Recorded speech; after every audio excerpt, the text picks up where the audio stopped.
TNTV Tamil ஊடகம், தனித்துவமான தமிழ் ஊடகம். இசைவாணி சொன்னது என்னமோ உலகமகா பெரிய ஒரு புரட்சியான கருத்தெல்லாம் இல்லைங்க. சித்தர் பெருமக்கள் பாடிய பாடல்களுக்கெல்லாம் இது பாத்தீங்கன்னா கால் தூசுக்கு சமமாகாது. உலகம் முழுவதுமே இருக்காங்க. உலகம் முழுவதுமே கடவுள் ஏற்றுக்கொண்டவர்கள், கடவுள் மறுப்பாளர்கள் இருக்காங்க.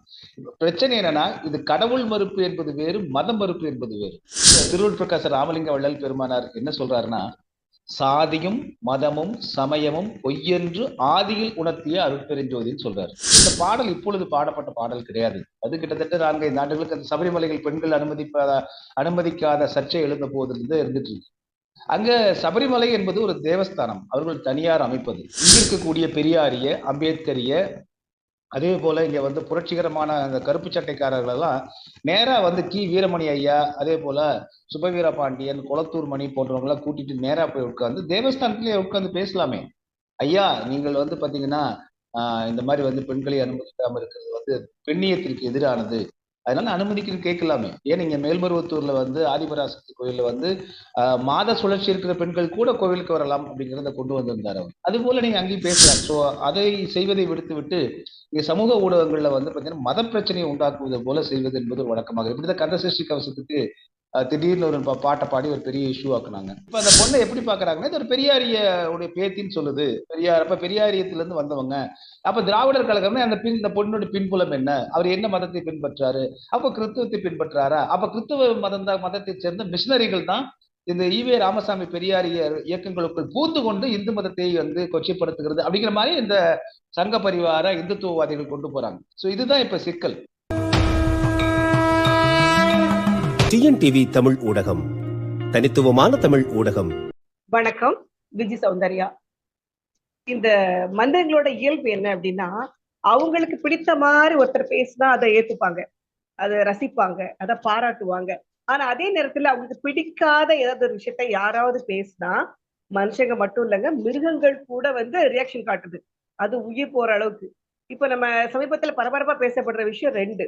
ஒண்ணு நம்ம இசைவாணி அவர்களுடைய பாடல், இன்னொன்னு நம்ம திருச்செந்தூர் தேவயானை. 2 பேரை பத்தி கொஞ்சம் பேசலான் இருக்கோம். அதை பத்தி விரிவா நம்மகிட்ட பேசுறதுக்கு மூத்த பத்திரிகையாளர், டிஎன்டிவியோட நிறுவனர் விஸ்வநாதன் அவர்கள் வந்திருக்காங்க. நம்ம அவங்ககிட்ட பேசலாம். வணக்கம் சார். வணக்கம் சார், இப்ப நீங்க சமீபத்துல எல்லா இணையதளத்திலையும் பார்த்திருப்பீங்க, சத்திய இசைவாணி அவங்கள பற்றி நிறைய அவங்க பாடின பாடலை பத்தி போட்டிருக்காங்க. நீங்க ஹிந்து தானே? இல்லம்மா, நான் இந்த நேரத்துல மதம் அடையாளங்களை ஒரு பத்திரிகையாளர்னா எங்கேயுமே நான் காட்டிக் கொண்டது கிடையாது. ஆனால் அதே வேளையில் பார்த்தீங்கன்னா மெய்யியல் தொடர்பான ஆய்வுகளை நான் மேற்கொண்டு வர்றேன் அப்படிங்கிற அடிப்படையில நம்ம இதை பார்க்கிறோம். பத்திரிகை ஊடகவியலாளர் பார்வையில் அதை பார்க்கிறோம். மதத்தை பற்றி சார் ஒரு நிமிஷம் சொல்றேன். மதத்தை பற்றி எனக்கு எந்த அபிப்பிராயமும் கிடையாது. ஆனா ஒருவேளை நீங்க பேச ஆரம்பிக்கிறதுக்கு முன்னாடி நீ ஹிந்து இல்ல அப்படின்னா உங்களை பற்றி வேற மாதிரி தகவல்கள் வரலாம். அதனால நான் சரி, ஓகே. ஏன்னா இப்போ இந்த எப்படி அடுத்த மதத்தை பத்தி குறை சொல்லி பேச தப்புதான். அது பண்ணக்கூடாது, யாருமே பண்ணக்கூடாது. அது இயல்பாவே எப்படின்னா, இப்போ நான் ஒரு இந்து மதத்தினுடைய குறைபாடுகளை விமர்சனா என்னை கிறிஸ்தவ கைக்கூலி, இஸ்லாமிய கைக்கூலிம்பாங்க. நான் ஒரு கிறிஸ்தவ மதத்தை விமர்சனம் செஞ்சு பேசினா நீ சங்கி அப்படிம்பாங்க. இதுதான் இப்ப நடைபெற்று கொண்டிருக்க. அதையெல்லாம் தாண்டி ஒரு பத்திரிகை ஊடகங்களாகவும் அதே போல அது மெய்யியல் தொடர்பான இந்த தளத்தில் நம்ம இருக்கிறோம் அப்படின்ற அந்த பார்வையில நம்ம பார்க்கலாம். இசைவாணி சொன்னது என்னமோ உலகமகா பெரிய ஒரு புரட்சியான கருத்தெல்லாம் இல்லைங்க. சித்தர் பெருமக்கள் பாடிய பாடல்களுக்கெல்லாம் இது பாத்தீங்கன்னா கால் தூசுக்கு சமமாகாது. சித்தர் பெருமக்கள்லாம் சொல்றாங்க, சுட்ட சக்தி கரிச்சுவை அறியுமோ அப்படின்றாங்க. நீங்க ஒரு கல்லுக்கு கொண்டு போய் பூவு தண்ணியெல்லாம் ஊத்தி நீ அபிஷேகம் பண்ற, வாயில வேதத்தை நீ முழங்குற, அது எச்சில் தானடா உனக்கு. ஒரு கல்லு உனக்கு எப்படி பண்ணு. இது போன்ற புரட்சிகரமான கருத்துக்கள் தமிழர் மெய்யில காலம் காலமா இருக்கும். அது முக்கிய ஒன்றெல்லாம் இல்லை. அதிலும் சித்தர் பெருமக்கள் பல நேரங்கள்ல உருவ வழிபாடுகளை அவர்கள் சாடியே பேசியிருக்காங்க, பாடியிருக்காங்க. அதெல்லாம் தமிழ் சமூகத்துல, மெய்யியல் சமூகத்துல இந்த விமர்சனங்கள் கடவுள் இருப்பை முன்னிலைப்படுத்தக்கூடிய ஒன்றும், கடவுள் மறுப்பை முன்னிலைப்படுத்தக்கூடிய இருவருக்குமே இங்க ஒரு சுதந்திரம் உண்டு. உலகம் முழுவதுமே இருக்காங்க. உலகம் முழுவதுமே கடவுள் ஏற்றுக்கொண்டவர்கள், கடவுள் மறுப்பாளர்கள் இருக்காங்க. பிரச்சனை என்னன்னா, இது கடவுள் மறுப்பு என்பது வேறு, மதம் மறுப்பு என்பது வேறு. மதம் என்பது பாத்தீங்கன்னா, குறிப்பாக நாங்க தமிழர் மெய்யியலை பொறுத்த வரைக்கும் வள்ளல் பெருமான் திருவள்ளுவர் பிரகாச ராமலிங்க வள்ளல் பெருமானார் என்ன சொல்றாருன்னா, சாதியும் மதமும் சமயமும் பொய்யென்று ஆதியில் உணர்த்திய அருட்பெருஞ்சோதின்னு சொல்றாரு. அதை வந்து நம்ம எல்லாம் என்ன சொல்லுவோம், இப்போ வந்து இந்த புரட்சியாளர்கள் என்ன சொல்லுவாங்கன்னா, அம்பேத்கர் சொல்லிட்டாரு, ஈவே ராமசாமி சொல்லிட்டாருப்பாங்க. ஆனா வள்ளலார் சொல்றாரு, சாதியும் மதமும் சமயமும் பொய்யென்று ஆதியில் உணர்த்திய அருட்பெருஞ்சோதின்றார். அந்த கடவுளே சொல்லிட்டாரா, சாதி மதம் சமயம் எல்லாம் இல்லைன்னு சொல்றாங்க. ஆனா நம்ம என்ன பண்றோம், பொதுவா வந்து மதத்தோடு தான், கடவுளை வந்து மதத்தோடு இணைத்துக் கொள்வதுதான் நீங்க பிரச்சனை. கடவுளுக்கும் மதத்துக்கும் சம்பந்தமே இல்லைம்மா. மதம் என்பது வந்து பாத்தீங்கன்னா, கடவுள் ஒரு வழிபாட்டை, குறிப்பிட்ட வழிபாட்டை முன்னிறுத்தக்கூடிய ஒரு அமைப்பு, அவ்வளவுதான், ஒரு ஆர்கனைசேஷன். ஆனா அதுக்கு வழிபடுறதுக்கு, நீ இறைவனை வழிபடுறதுக்கு நீ மதமா இருந்துதான் வழிபடணும்னு அவசியமே இல்லை. எல்லா இறைவனும் ஒரு ஒற்றை இறைவன் தான் உலகத்துல வந்து இருக்கக்கூடியது. அது அவரவர்கள் உடைய வழிபாட்டு அடிப்படையில நம்ம அது வணங்குறோம். ஆக இலக்கு ஒன்றுதான்.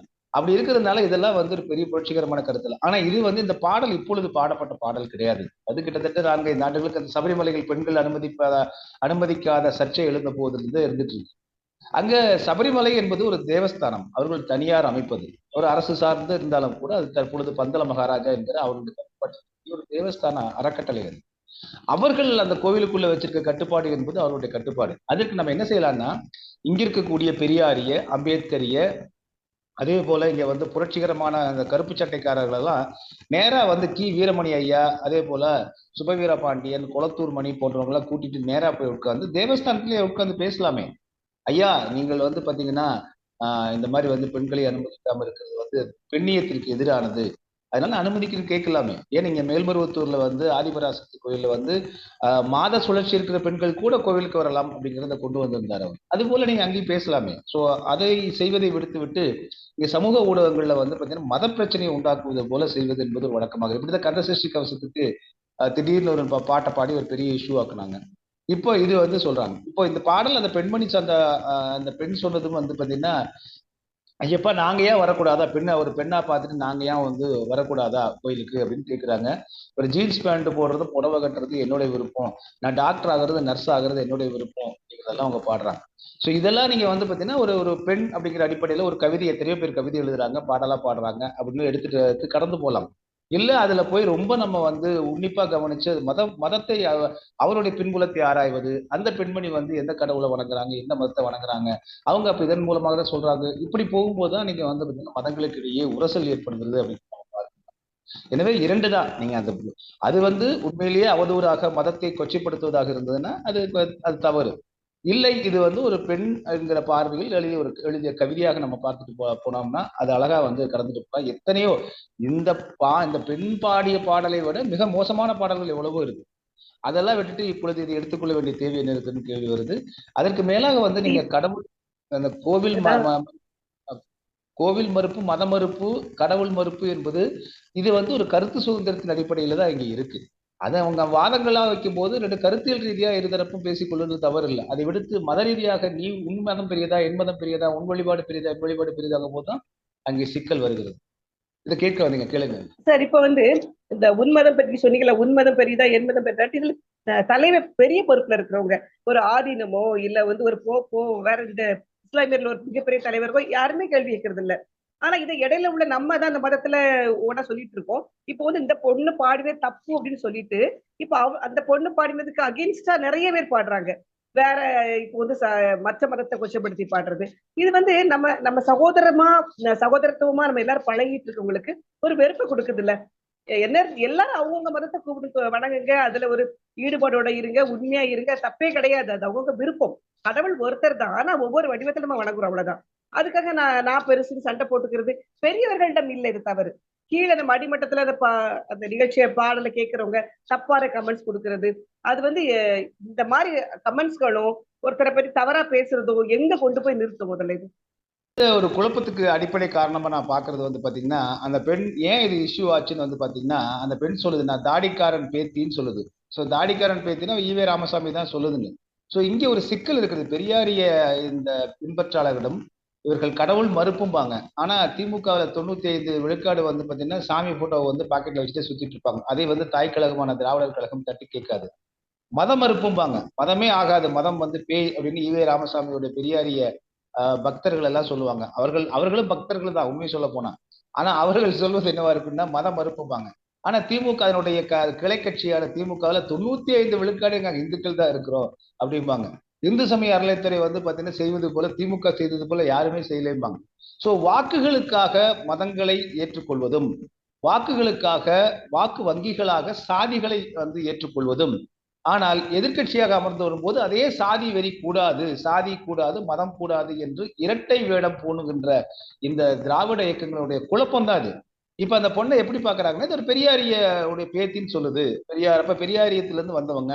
அப்ப திராவிடர் கழகமே இந்த பொண்ணுடைய பின்புலம் என்ன, அவர் என்ன மதத்தை பின்பற்றாரு, அப்ப கிறிஸ்துவத்தை பின்பற்றாரா, அப்ப கிறிஸ்துவ மதத்தை சேர்ந்த மிஷினரிகள் தான் இந்த ஈவே ராமசாமி பெரியாரிய இயக்கங்களுக்குள் பூந்து கொண்டு இந்து மதத்தை வந்து கொச்சைப்படுத்துகிறது அப்படிங்கிற மாதிரி இந்த சங்க பரிவார இந்துத்துவவாதிகள் கொண்டு போறாங்க. சோ இதுதான் இப்ப சிக்கல். அப்ப நீங்க என்னன்னா, பெரியாரியவாதியா இருந்தா ஒன்று வந்து நீங்க எல்லா மதத்தில் உள்ள குறைபாடுகளையும் விமர்சனம் பண்ணலாம். அப்படின்னா ஒரு நியூட்ராலிட்டி இருக்கும். அப்ப ஆமாப்பா, அந்த ஒரு மதத்துல ஒரு மூட நம்பிக்கை இருந்துச்சு, அதையே சுட்டிக்கு அடைச்சுப்பா இந்த பொண்ணு, தாடிக்காரன் பேத்தி சரியா தான் பேசியிருக்குப்பா, அந்த மதத்துல இருந்த பிரச்சனையை வந்து சுட்டி காட்டியிருக்குப்பா, தாடிக்காரன் பேத்தி சரியா தான் பேசியிருக்குப்பா அப்படிங்கிற வரும். இப்ப தொடர்ந்து வந்து இந்த ஒரு குறிப்பிட்ட இந்துத்துவவாதிகள் சொல்லக்கூடிய குற்றச்சாட்டு என்னன்னா, நீங்கள் இந்து மதத்தை பற்றி தான் அதிகம் விமர்சிக்கிறீங்க, குறிப்பாக பெரியாரிய திராவிட இயக்கங்கள் அப்படின்னு ஒரு குற்றச்சாட்டு அவங்க வைக்கிறாங்க. சோ இந்த பார்வையும் நம்ம பார்க்க வேண்டியதா இருக்கு. இப்ப நம்ம ஒரு நியூட்ரலாக நடுநிலையாக இருக்கணும் அப்படின்னா, எல்லா மதங்களிலும் எல்லா வழிபாட்டு முறைகளிலும் இருக்கக்கூடிய மூட நம்பிக்கைகளையும் நம்ம வந்து எதிர்க்கணும். அதில் உள்ள பெண்ணியத்தையும் நம்ம வந்து பெண்ணியத்திற்கான பெண்ணிய விடுதலைக்கான குறைபாடுகள் வந்து அதையும் சுட்டி காட்டணும். சோ இப்படி செலக்டிவ் அம்னீஷியா என்பதை போல செலக்டிவா அவங்க பண்றதுதான் இது இந்துத்துவவாதிகளுக்கு, குறிப்பாக இந்து மதத்தை முன்னிலைப்படுத்தி வைக்கக்கூடிய சங்க பரிவாரங்களுக்கு நீங்கள் அவங்களுக்கு ஒரு வெறு உரலை வெடிக்கிறதுக்கு பதிலாக அவங்க வந்து தீனி கொடுத்த மாதிரி ஆயிருது. அவங்க வெறுவாயம் வெல்வதற்கு பதிலாக தீனி கொடுத்த மாதிரி ஆயிருது. அப்ப இதை செய்வது யார்? இப்படி நீங்க குறிப்பிட்ட ஒன்றை மட்டும் நீங்க இந்துத்துவவாதிகள் இப்படி ஒரு குற்றச்சாட்டை முன்வைப்பதற்கு ஏற்ப பெரியார் இயக்கங்கள், திராவிட இயக்கங்கள் நடந்து கொள்றதா இங்க அடிப்படை சிக்கலா இருக்கு. இப்ப இந்த பொண்ணு தாடிக்காரன் பேத்தின்னு இல்லாம நான் சித்தருடைய பேத்தின்னு சொல்லியிருந்தா இந்த இஷ்யூவே வந்திருக்காது. எல்லாருமே சந்தோஷமா வந்து கேட்டிருப்பாங்க. ஆமாப்பா, சித்தர்கள் எப்போ சொல்லியிருக்காங்க. எனவே இன்று பெரியாரிய திராவிட இயக்கங்கள் எல்லாம் ஒருதலை பட்சமாக செயல்படுகின்றன. ஆனா சித்தர்கள் வந்து அப்படி இல்லை, எல்லாத்தையுமே வசப்பாடினாங்க. பிழைன்னா பிழைன்னு சுட்டி காட்டினாங்க. அப்படிப்பட்ட பேரறிஞர்கள் இருந்த ஒரு மண் இது. எனவே அந்த பார்வையில் அதை பார்க்கணும். இவர்கள் மேலோட்டமான ஒரு அரசியல் சர்ச்சையை, அரசியல் பிரச்சனையை சமூக ஊடகங்கள் வாயிலாக உண்டாக்கி அதை ஊதி பெரிதாக்கக்கூடிய விளம்பர பிரியர்களாக தான் இருக்காங்க தவிர இவர்கள் பெண்ணியத்திற்கான உரிமை கோரக்கூடிய ஒரு புரட்சிகரமான ஆட்களும் கிடையாது. அதே போல இந்த இந்துத்துவவாதிகளும் வந்து பாத்தீங்கன்னா, அவர்கள் வந்து இதுதான் சமயம் என்று சொல்லிக்கொண்டு இதை வந்து மாற்று மதத்தினரை வந்து கொச்சைப்படுத்துவது போல பேசுவது அப்படிங்கிறது என்னன்னா, இது கடைசியில வந்து பாத்தீங்கன்னா மதங்களுக்கு இடையேயான சண்டையாக கொண்டு போய் விட்டுரும். ஏன்னா அரசியல்வாதிகளுக்கு இந்தியாவில் ரெண்டு தான் அவர்களுடைய ஒரு ஆயுதங்கள், ஒன்று சாதி, இன்னொன்று மதம். சோ அதை எப்படியாவது தேர்தல் நேரத்தில் பயன்படுத்தி கொண்டு வாக்கு வங்கிகளை திரட்டுவதற்காக இப்படி எல்லாம் நாடகம் பண்றாங்க. இது பொதுமக்கள் தெரியும், தமிழ்நாட்டு மக்களுக்கு தெரியும் என்றாலும் கூட அதனாலதான் சமூக ஊடகங்கள் மட்டுமே இது வந்து பேசப்பட்டு கடந்து போகப்படுதே தவிர அன்றாட வாழ்க்கையில் இதை பெரிதாக எடுத்துக்கொள்ள மாட்டாங்க. எனவே இருதரப்பும், அது பெரியாரிய தரப்பா இருந்தாலும் சரி, இல்லை இந்துத்துவவாதிகள் தரப்பாக இருந்தாலும், சாதி மதங்களை முன்வைத்து செய்யக்கூடிய அரசியலை தமிழர்கள் ஒருபோதும் ஏற்றுக்கொள்ள மாட்டார்கள், ஏற்றுக்கொள்ளக்கூடாது அப்படிங்கிறது என்னுடைய பார்வை. ஆனாலும் வந்து இப்போ நீங்க வந்து ரொம்ப விவரம் தெரிஞ்சவங்க, நிறைய பத்திரிகைகள்ல வேலை பார்த்திருக்கீங்க, உங்களுக்கு நிறைய அறிவு, நிறைய விஷயங்கள் புரிதல் இருக்கும். சின்ன வயசு பசங்களுக்கு இந்த புரிதல் இருக்காது. அவங்களுக்கு வந்து உடனடியா கோபம் வரும். அவங்கள வந்து இப்போ தாக்கி பேசுறது, உடனே ஒரு கிறிஸ்டின்ஸ் மதத்தை பார்த்து அந்த ஆணிலவி தொங்குரிய நீ என்ன கேலண்டரா அப்படிங்கிறது, அடுத்தல பெரியார வணங்குறதுக்கான ஒரு பெரிய கூட்டமே இருக்கு. ஆனா அவரை பார்த்து நீ வந்து உன் பொண்ணையை கட்டிக்கிட்டாங்கிறது, இந்த மாதிரி வார்த்தைகள் பேசும்போது கொஞ்சம் அரசு செயல்படணும்னு தோணுதா உங்களுக்கு? இல்லம்மா, அது நான் குறிப்பிட்டது அதுதான். எங்கிருந்து தொடங்குதுன்னு பார்க்கணும்ல. நீங்க இப்போ இவங்க தானே தொடங்குறாங்க, இவங்க பெரியார் இயக்கங்களும் திராவிட இயக்கங்களும் தானே தொடங்குறாங்க. நாங்கள் வந்து கடவுள் மறுப்பை பேசுவோம், நாங்கள் மத மறுப்பை பேசுகிறோம். அப்ப நீங்க உண்மையிலேயே கடவுள் மறுப்பை பேசியிருந்தா இந்துத்துவவாதிகள் கூட வந்து வாய மூடி போயிருப்பான். இல்லப்பா இவங்க வந்து லாஜிக்கலா பேசுறாங்க. அதே போல உண்மையிலேயே மத மறுப்பை பேசியிருந்தா போயிடுவாங்க. இவங்க எதிர்கட்சியாக இருக்கும்போது ஒரு நிலைப்பாடு, ஆளுங்கட்சியானதுக்கு பிறகு ஒரு நிலைப்பாடு, அப்புறம் எதிர்கட்சியும் ஆளுங்கட்சி இல்லாம இன்னொரு இருக்கும்போது இன்னொரு நிலைப்பாடு என்று மாறி மாறி சாதியும் மதங்களையும் வந்து ட்ரம்ப் கார்டாக, துருப்புச்சீட்டாக வைத்துக் கொண்டு இவர்கள் அரசியல் நாடகம் ஆடுறதுனாலதான் இது இந்துத்துவவாதிகளுக்கு வந்து சாதகமா போயிருதுன்னு சொல்றேன். நான் இவங்க சரின்னு சொல்லல. சோ இவர்கள் இப்படி செய்வதுதான் உடனே இந்துத்துவவாதிகள் சங்க பரிவாரங்கள் என்ன மதத்தை வைத்து தான் அவர்கள் அரசியல் செய்யறாங்க. அப்ப நீங்க அதற்கேற்ப நீங்க வந்து அதுல வந்து எரிகிற தீயில வந்து நெருப்பில் வந்து மண்ணெண்ணெய் ஊற்றுவதற்கு சமமானது அது. எனவே நீங்கள் கடவுள் மறுப்பு என்றால் உண்மையிலேயே கடவுள் மறுப்பாக இருக்க வேண்டும். அது அறிவார்ந்ததாக இருக்க வேண்டும். சாதி மறுப்பு என்றால் உண்மையிலேயே நீங்க சாதி மறுப்பா இருக்கணும். நீங்கள் பறையர் சமூகத்திற்கு முக்கியத்துவம் தர மாட்டீங்க, ஆனா நீங்க வந்து அருந்ததியர் சமூகத்திற்கு மட்டும் முக்கியத்துவம் தருவீங்கன்னா அது என்ன சாதி? நீங்கள் வந்து பாத்தீங்கன்னா தெலுங்கு பேசக்கூடிய அவர்கள் அந்த சாதி மக்களுக்கு முக்கியத்துவம் தருவீங்க, தமிழ் பேசக்கூடிய மக்களுக்கு கொடுக்க மாட்டீங்கன்னா அப்புறம் என்ன நீங்க சாதி ஒழிப்பு பண்ணிட்டீங்க? மத மறுப்பு அப்படின்னா ஒரு குறிப்பிட்ட மதத்தை மட்டுமே நீங்கள் எடுத்துக்கொண்டு பேசினா அது என்ன மத மறுப்பாகும்? ஆக முரண்பாடு இவங்ககிட்டே இருக்கு. எனவே இவர்கள் உண்மையிலேயே நாத்திகவாதிகளாக, உண்மையிலேயே புரட்சியாளர்களாக, உண்மையிலேயே பெண்ணிய சிந்தனைவாதிகளா இருந்தா இந்த பிரச்சனை வராது. அப்ப பொதுமக்கள் மத்தியிலேயே ஆதரவு இருக்கு அவங்களுக்கு. அதனால இவங்க 2 பேரும் பார்த்தா 2 பேரும் தெருவில் அடிச்சுக்கிறாங்க அப்படின்ட்டு தான் போயிட்டு இருக்காங்களே மக்கள், தவிர இது ஒரு புரட்சிகரமா எடுத்துக்கல. டிஎன்டிவி தமிழ் ஊடகம், தனித்துவமான தமிழ் ஊடகம்.